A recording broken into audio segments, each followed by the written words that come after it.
Imagine the roar of the trading floor in the 1980s. A jungle of slick back hair, expensive suits, and a constant, frantic symphony of ringing phones.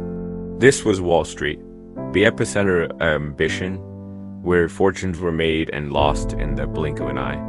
And at the heart of this chaos was a young man named Julian. Julian wasn't just another trader. He was brilliant, hungry, and had a fire in his eyes that burned brighter than the neon signs of Manhattan. But he also carried a chip on his shoulder, a deep-seated need to prove himself.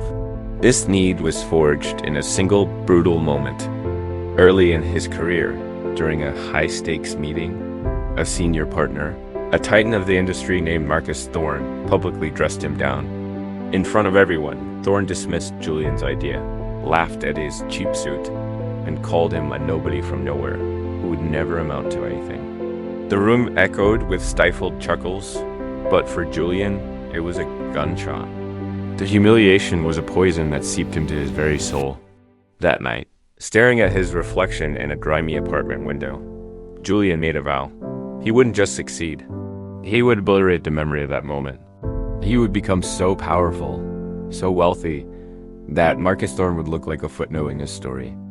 The goal wasn't just 1 million or 10 million. It was 1 billion, the ultimate, undeniable symbol of victory. Billionaire became his mantra, his religion. And so the obsession began. Julian's life became a relentless, single-minded pursuit of that number. He was the first one in the office, the last one to leave. Sleep was a luxury he couldn't afford. Friendships withered, relationships dissolved. His girlfriend, who once loved the passion in his eyes, now only saw the cold, calculating flicker of stock tickers. She warned him, "You're losing yourself, Julian.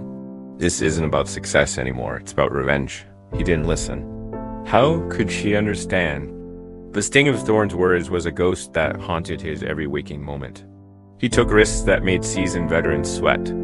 He played the markets like a grandmaster plays chess, 10 moves ahead, sacrificing pawns for the checkmate.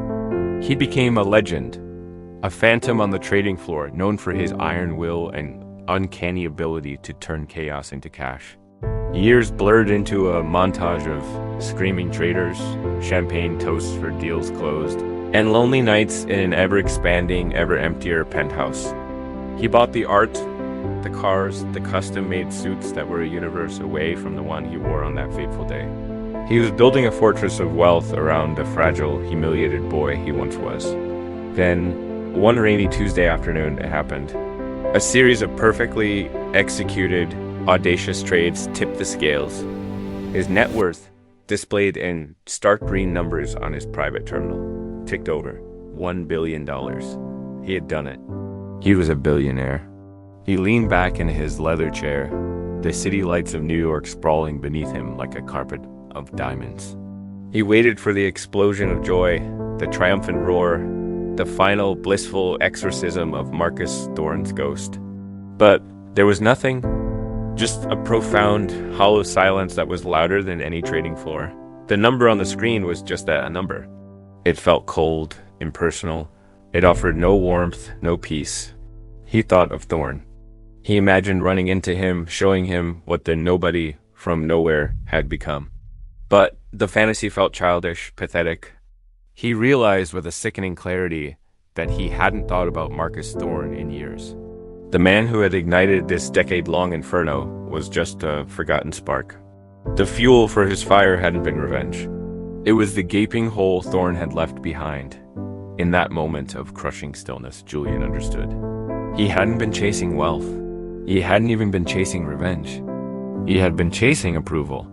He had spent a decade of his life, his youth, his relationships, all in a desperate attempt to gain the validation of a man he didn't even respect. He had climbed to the top of the mountain only to find it was the wrong mountain. He had won the game, but the prize was meaningless. The view from his penthouse window, once a symbol of his impending triumph, now looked like a cage made of glass and steel. He was more trapped now, as a billionaire, than he ever was in his tiny apartment. He had everything he thought he wanted, and it meant nothing. The success he had bled for was just suffering in a designer suit. The real bankruptcy wasn't financial. It was spiritual. This story, though set in the hypercharged world of 80s finance, holds a powerful lesson for all of us. How many of us are chasing our own version of $1 billion? Maybe it's not money. Maybe it's a certain job title, a specific number of followers, or the approval of a parent or a peer. We get so fixated on the external prize that we forget to ask ourselves why we want it. Are we building a life of purpose, or are we just trying to patch up an old wound? Julian's journey teaches us that success without a soul is just a more glamorous form of suffering. The most dangerous addiction isn't wealth, power, or fame. It's the desperate, unending need for external approval. It's allowing someone else's opinion to write the script for your life. True wealth is finding your own why, building a life that feels right on the inside, not one that just looks good from the outside. It's about seeking purpose, not just applause.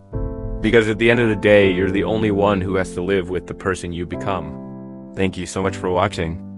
If this story resonated with you, I'd be so grateful if you hit that like button and subscribe for more content that explores the deeper side of our ambitions.